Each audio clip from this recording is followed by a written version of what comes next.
एक बार फिर स्वागत है आपका एक्सपोज लाइव न्यूज नेटवर्क में। चुनाव खत्म होते ही निगम प्रशासन ने बढ़ते ट्रैफिक, बेतरतीब ट्रैफिक को सुधारने के लिए कमर कस ली है। निगम प्रशासन ने सड़कों पर चलने वाले ठेलों पर कार्रवाई की एक योजना बनाई है और कार्रवाई भी शुरू कर दी है।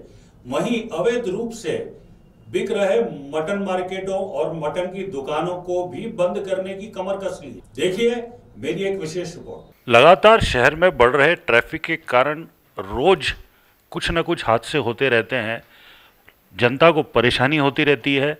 इसी बारे में जानने के लिए, इसी बारे में और बात करने के लिए आज हमारे साथ में मौजूद हैं MIC मेंबर राजेश उदावत जी। भाई साहब आपका स्वागत है। नमस्कार। भाई साहब, शहर में ट्रैफिक की व्यवस्था को लेकर कई प्रयास होते रहे लेकिन कहीं न कहीं असफलता ही हासिल हुई है। आपका क्या विचार है इसमें? इसकी शुरुआत हमको यहाँ से करना चाहिए। स्कूलों में जाके बच्चों को हमको समझाना होगा और सरकार के भरोसे कोई भी काम अकेले सरकार नहीं कर सकती।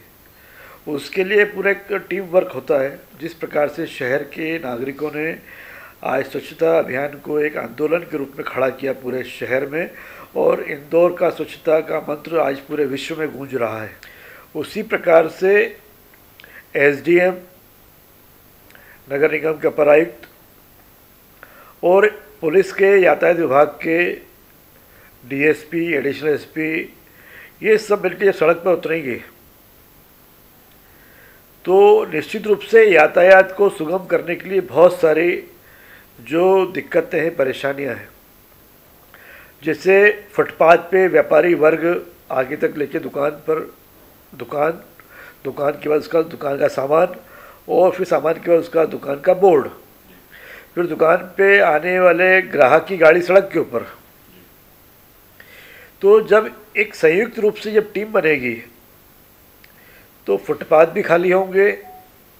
यातायात के नियमों का पालन कराने के लिए पुलिस के यातायात विभाग के अधिकारी जब सड़क पे खड़े मिलेंगे और जिला प्रशासन के SDM उनके इलाके में आने वाली दिक्कतों को दूर करने में इन दोनों विभागों के साथ जब समन्वय करेंगे तो निश्चित रूप से मैं समझता हूँ कि इंदौर शहर का यातायात का बहुत कुछ सुधार किया जा सकता है। आप बात करें महालक्ष्मी नगर में आपने सड़क बनाई, आईडिया ने जिला प्रशासन ने सड़क बनाई, MR9 अधूरी बनी है। कनाडिया अगर देखें तो यहाँ पे लगातार ठेले वाले जो हैं वो अतिक्रमण करके बैठे हैं। उस और आपकी तरफ से क्या मुहिम है? देखिए, व्यापार करने का अधिकार सबको है, सबको अपनी रोजी रोटी कमाने का अधिकार भी है, लेकिन हमको अपने अधिकारों का उपयोग इस तरह करना है कि हमारे अधिकार से किसी के दूसरे के अधिकार का हनन ना हो।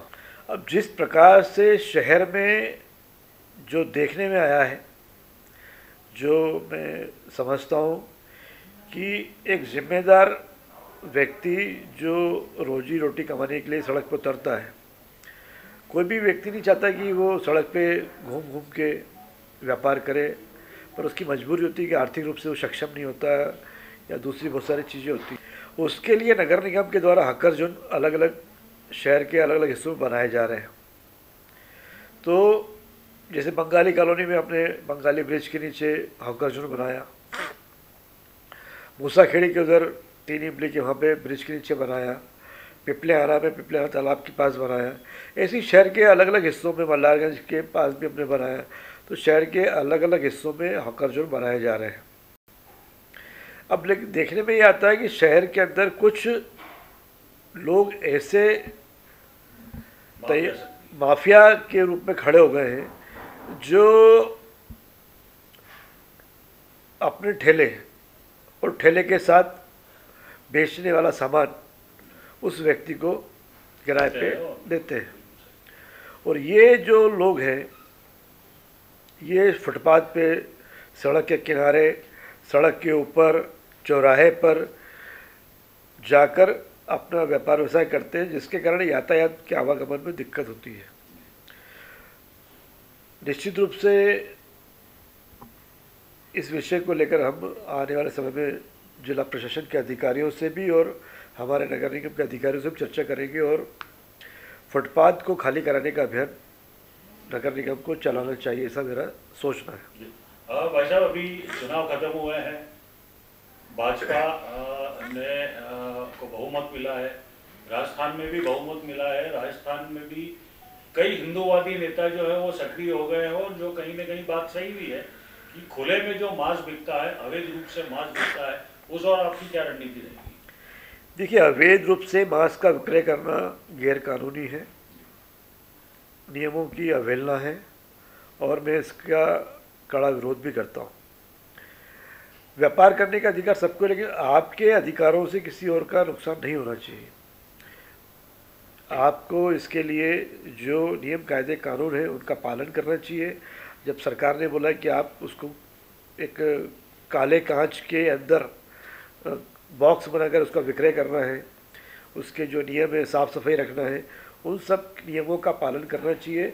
और मैं आपके माध्यम से नगर निगम के अधिकारियों से भी और स्वास्थ्य विभाग के जो अधिकारी हैं जिनके पास ये विभाग है, उनसे अपील करता हूँ कि कृपया इस प्रकार की जो अवैध मांस के विक्रय के केंद्र पूरे शहर में जगह जगह खुल गए हैं, उनको सूचीबद्ध किया जाए। सूचीबद्ध करके उनके जो व्यापार को संचालित करने के नियम कायदे कानून हैं उसका पालन उनसे कराया जाए।